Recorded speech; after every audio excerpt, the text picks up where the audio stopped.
Nithyananda. I am Nithya Achalananda Swami, a sannyasi of the Nithyananda order, initiated by His Holiness Bhagwan Paramahamsa Nithyananda. And here I am today to give a very short, sweet sharing on one of the very beautiful, really nice shaktis that Swamiji has gifted to me. I should give a little bit background about Swamiji and his shaktis. Swamiji describes Sadashiva in the Agamas has described more than 400 shaktis, meaning powers, which are latent inside us, which we are all endowed with, which we can manifest if that channel opens inside us. And that channel opens inside us through the initiation of an incarnation of Sadashiva himself, which rarest of rare happenings is happening as of now as we speak in the Bengaluru Adinam in Nithyananda Peetham in the form of His Holiness Bhagwan Paramahamsa Nithyananda. The living incarnation of Sadashiva, walking in flesh and blood, come down in human form just to reveal this most powerful, most sacred science, what Sri Krishna calls in Bhagavad Gita as the Raja Vidya Rajaguhyam. This is the almost, I can say, the pinnacle of that, the sacred secret science of this manifestation of shaktis. Not just cognizing, perceiving this world in the reality that it is in, but also being able to create the reality that we want. Whatever we create is actually what we see. Swamiji explains how there are two ways. If you are seeing what is created, you are in bondage because you have no control over it. But if I can, whatever I create is actually whatever I am seeing, meaning I am the creator of my reality, my destiny. If that is a reality of my life, then I am in pure liberation. I am the most powerful being, right? If I can create my destiny, my life, that is all our entire life is all about. Think about it. What is it that we are doing when we get up in the morning, work through the day, till we go to sleep at night? What is the whole purpose of this? To create the reality that I want, what I desire. And if this can be just one of the shaktis, one of the powers that is just given to you as a gift, imagine how life would be. That is exactly the life that Swamiji is initiating us into and guiding us step by step, making it in such a way that we are established in that reality. That is exactly what is the meaning of being Sadashiva and manifesting Sadashivatva. So to give you one very beautiful, one very, I would say, jolly experience of one of these shaktis is, Swamiji was initiating all of us Adinavasis and Sannyasis, Gurukul, Balasans into various powers of Sadashiva. It was almost like a mystery school. To say in modern parlance, maybe I could call it a Harry Potter school. Maybe you can relate it to it that way, where anything you can imagine, you can manifest. So you have these kids having their eyes closed and being able to see, run around, play games. You had people holding coconuts in their hand and rolling them off without even touching them, just looking at them because the power of the third eye. And you had people scanning other people's bodies, meaning what they can see through inside their bodies and say what is the problems that they are having, the kind of physical problems they are having, mental problems that they are having, you name it almost, and they were manifesting those powers. And I was sitting over there twiddling my fingers, and what was running in my head was, which I went and shared unabashedly with Swamiji also, was, Swamiji, can you give me some really useful powers? I want some utility powers which I can use. Swamiji just laughed and he said, yes, you will have that. And then I forgot all about it. After a few days actually, I was traveling.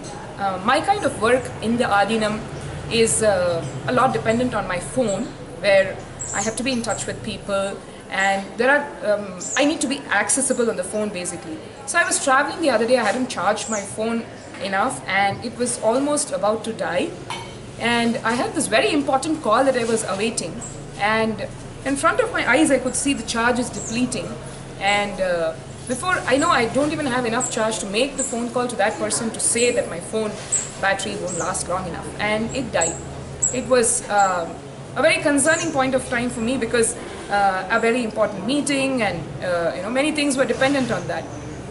And then that day passed, and a few days after that, Swamiji was giving initiation into the powers, and I also was sitting for the initiation. I forgot about this incident also, but after the initiation, that was sometime during the night, and after that I was traveling from our Bangalore Adinam to the Tiruvannamalai Adinam for the Paurnami function. I reached Tiruvannamalai, and over there I was continuing with my work. I just happened to notice one thing very strongly, because I'm aware of the charge on my cell phone, because I have to be very careful that it doesn't go below like 50%, otherwise I have to get my battery bank and charge it, or I get to get a charging point. And there, one thing struck me very strongly was, here was my cell phone, where it is out of its home area, because I am in Tiruvannamalai, which is Tamil Nadu, and not in the cell phone base station, which is Bangalore, and therefore I am on roaming. I have my data full on, and I am on high intensity, the display, etc. And the phone battery is not reducing. It is, and I actually studied it, because I saw for the next 2 hours, the charge only reduced from like 65% to 62%, just a 3% drop in 2 hours, which is unimaginable, because the cell phone that I have is not a high-end one. It's probably whole lifetime. I mean, if I charge it for 100%, the battery life will come to probably 3 hours. And here it is reducing just 3% in 2 hours. It was just shocking for me. I actually played around, going to different places, seeing where a signal is low, there's a charge drop down. I tried all kinds of things, but the charge wouldn't come down. And this persisted. That is when I realized what laughingly Swamiji initiated into saying that yes, you'll have utility powers, actually became a reality.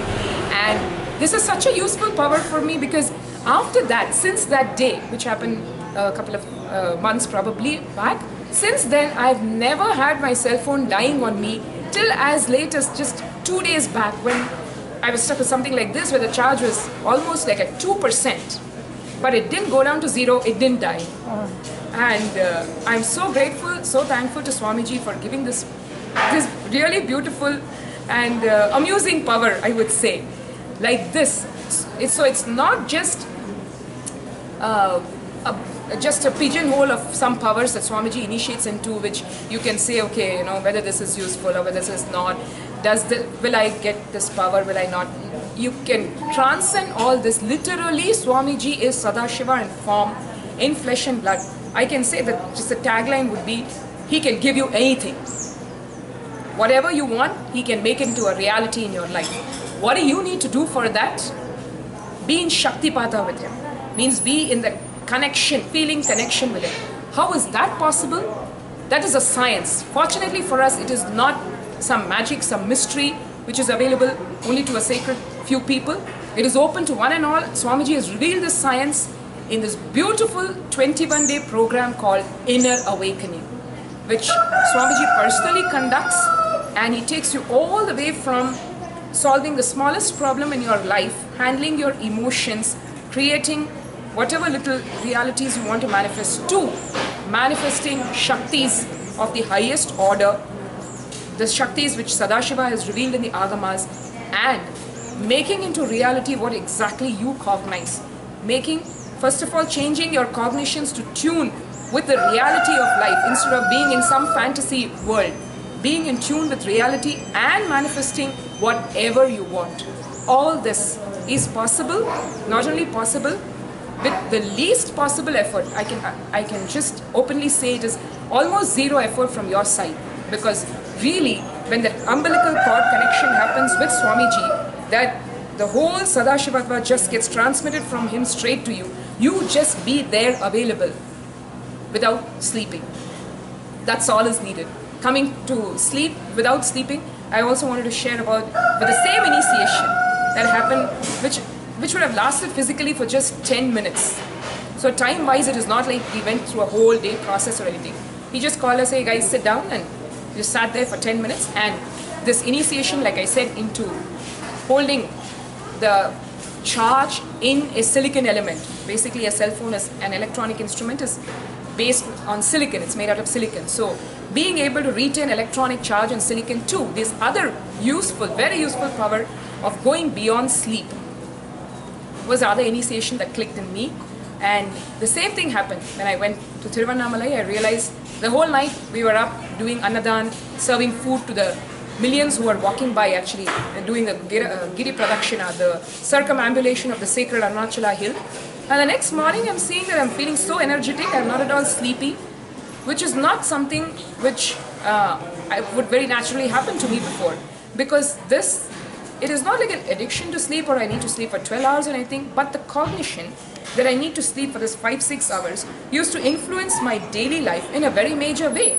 Because if there is some discussion or some spiritual practice which I would like to do at night, the thing running in the back of my head would be, oh, now if I do this, it's going to cut into my sleeping hours, and therefore if I get less sleep, then tomorrow I'll be tired. This whole thought current, even though it may be subtle, even though it may be just like an undercurrent, as I cognize it now, was a very big limiting factor to doing so many things. Whether it was my individual spiritual practice, or participating in some important discussion with my fellow sannyasis, or participating in a meeting, or wanting to talk to or be in a meeting with somebody across the globe, say in the United States, so the timing at that time is daytime for them. All these things were getting impacted because of this one subtle cognition, I need this many hours of sleep. With this one initiation, Swamiji just broke that perception, and physically my body is not wanting that extra hours of sleep. In fact, whether I am sleeping for 2 hours or 6 hours, it is equally refreshed. So it's not like it's not insomnia. Mind you, it's going beyond sleep. So whether I'm getting 6 hours or 2 hours, it's the same. It's my choice. So it is so liberating, because I'm not constrained by either my body or my mind or my emotions, nothing. I am the master of my life. This is exactly the cognition that Swamiji is teaching us through the Inner Awakening program. In the 21 days, he just drills this into everybody. Why 21 days? It's because it's a natural cycle, whether of the body or the mind, that anything you go through for 21 days just becomes a part of your muscle memory, becomes a part of you, an integral part of you. So that when you step out after the Inner Awakening program, you don't have to worry about, oh, now Swamiji is not there with me, will I be able to be the same way? He seals it into you and then sends you back into the world, ready to face the world in a completely new way. So you have a whole new world out there. You create your new whole world out there. Thank you, Nithyananda.